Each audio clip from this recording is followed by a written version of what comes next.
और मैं तो कहूँगा जिस घर में आप रह रहे हैं उसमें आपको लगता है कि घर में अशांति है, कोई बाहरी चक्कर है, भूत प्रेत का साया लगता है, ऐसी कोई दिक्कत है, मन खिन्न भिन्न रहता है, तो बड़ा अच्छा कहा गया है कि भादों के महीने में कृष्ण पक्ष में जब भरणी नक्षत्र पड़े उस दिन 4 घड़े पानी एक कमरे में रखिए।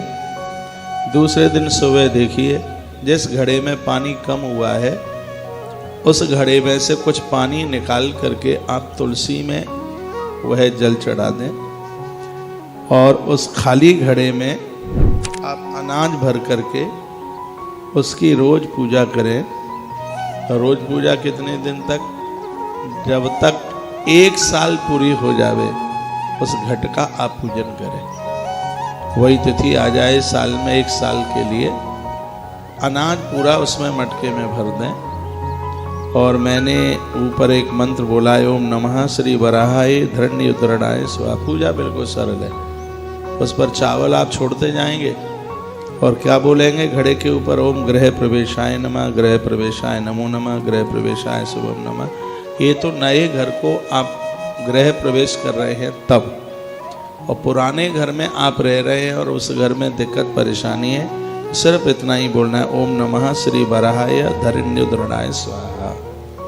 यह मंत्र उच्चारण करके उसके ऊपर चावल छोड़ के 5 मिनट का पूजन है।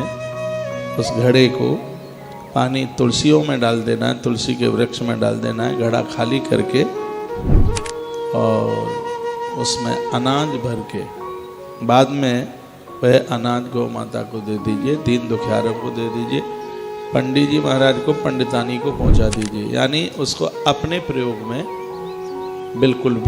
बिल्कुल लेना नहीं है, नहीं लेना। तो जिसमें कम रह गया है पानी वो तुलसी मैया में डाल दीजिए और जो और 3 घड़ों में पानी है इस जल से पूरा प्रोक्षण कीजिए, घर में पूरे में उसका छिड़काव कीजिए। जो और 3 घड़ों में पानी है, बात मैंने पूर्व में भी निवेदित की है। इससे घर का वास्तु दोष समाप्त हो जाता है, घर का जो भी कोई दोष है वो दूर हो जाता है। एक ये उपाय बताया, एक और दूसरा उपाय बताया है। जिस घर में दिक्कत परेशानी हो रही है, यानी कर्जा बहुत बढ़ रहा है, धन का बहुत अभाव हो रहा है, ऐसे घर में अशोक वृक्ष की जड़ का एक छोटा सा टुकड़ा पूजा के स्थान पर रखें, नित्य इसकी पूजा करें, घर में धन की कमी नहीं आएगी। ये भी बात मैंने पहले बोली है। इतना बड़ा अशोक वृक्ष की जड़ का नीचे का टुकड़ा कहीं से ले लें, निकाल लें और उस टुकड़े को पूजा की जगह पर, छोटा सा टुकड़ा ले लीजिए, पूजा की जगह पर रख लीजिए। जैसे रोज देवताओं को पूजन करते हो, कुछ भी नहीं करना, आपको चावल और फूल चढ़ा देना है बस उसके ऊपर, उसे पूजा में रख लीजिए। मैंने पहले जरूर बोला होगा, कभी कोरोना काल में बोला होगा।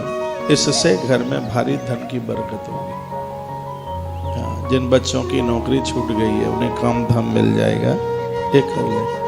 इसमें कोई पैसा तो खर्च हो नहीं रहा है, ये जादू टोना टोटका नहीं है, ये महापुरुषों का अनुभव है। दवाई लेकर के रोग ठीक हो जाते हैं, तो ये उपचार करने से जीवन भी बड़ा ठीक हो जाता है, बढ़िया हो जाता है। अशोक का पेड़ तो वैसे भी बहुत शुभ माना गया, प्राणों की सुरक्षा होती है। माता जानकी अशोक वाटिकाई में तो बैठी थी जिसमें अशोक के पेड़ थे और मां सुरक्षित रही। तो यह बड़ा अद्भुत उपाय है